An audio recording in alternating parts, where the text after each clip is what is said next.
మిగిలిపోయిన చపాతీతో ఒక మంచి రెసిపీని అయితే చేసేద్దాం. అది చూడటానికే కాదు, టేస్ట్ కూడా నెక్స్ట్ లెవెల్లో ఉంటుంది. దానికోసం ఇలా చపాతీ ఏదైతే మిగిలిపోయి ఉంటుందో దాన్ని నేను ఈ సైజ్కి అయితే పీసెస్గా కట్ చేసుకున్నాను. నేను చేస్తున్నది మల్టీగ్రెయిన్ చపాతీ, అందులోనూ ఆయిల్లెస్.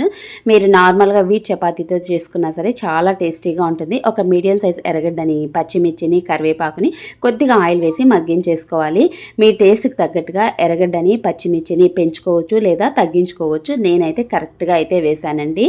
కొద్దిగా పసుపుని కూడా వేసేసుకొని అది కాస్త మగ్గిన తర్వాత ఇప్పుడు నేను చూపించిన 2 చపాతీలకి ఒక 4 ఎగ్స్ని ఇలా బ్రేక్ చేసి వేసేసుకున్నాను. మీరు కావాలంటే ఎగ్ని ఎక్కువ లేదా తక్కువ కూడా చేసేసుకోవచ్చు. కానీ 2 చపాతీలకి అందాక చూపించిన సైజు చపాతీలకి 4 ఎగ్స్ అనేది కరెక్ట్గా సరిపోతుంది. ఎక్కువ ఉండదు, తక్కువ ఉండదు, కరెక్ట్గా సరిపోతుందండి.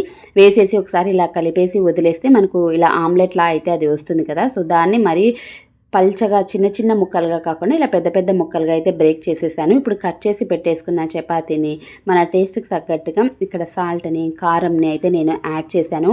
అలాగే మిరియాల పొడిని కూడా వేసేసాను. వీటినన్నిటిని కూడా కలుపుకోవాలి. ఎగ్ తినని వాళ్ళు ఎవరైనా ఉంటే మీ నచ్చిన వెజిటేబుల్స్, క్యాప్సికమ్ కానీ, క్యాబేజ్ కానీ, క్యారెట్ కానీ, బీన్స్ కానీ ఇలా మీకు నచ్చిన వెజిటేబుల్స్ ఏవైనా ఉంటే వాటిని కూడా ఎగ్ ప్లేస్లో రీప్లేస్ చేసుకొని ఇదే ప్రాసెస్లో చేసేసుకోవచ్చు. వీటిని అన్నిటిని కూడా కలిపేసుకొని ఇక్కడ నేను ఫ్లేమ్ని ఆఫ్ చేయలేదండి, సిమ్లోనే ఉంచాను. పైన కొద్దిగా కొత్తిమీరని కూడా వేసేసుకొని ఇలానే తీసేసుకోవచ్చు. కొంచెం సాస్ ఏదైనా యాడ్ చేస్తే బాగుంటుంది అని అనుకున్న వాళ్ళు ఎవరైనా ఉంటే నేను ఇది ఇంట్లో చేసిన టమాటో సాస్ అండి. సాస్ వేసుకుంటే ఇంకా టేస్ట్ అయితే ఇంకా ఎక్సలెంట్గా ఉంటుంది.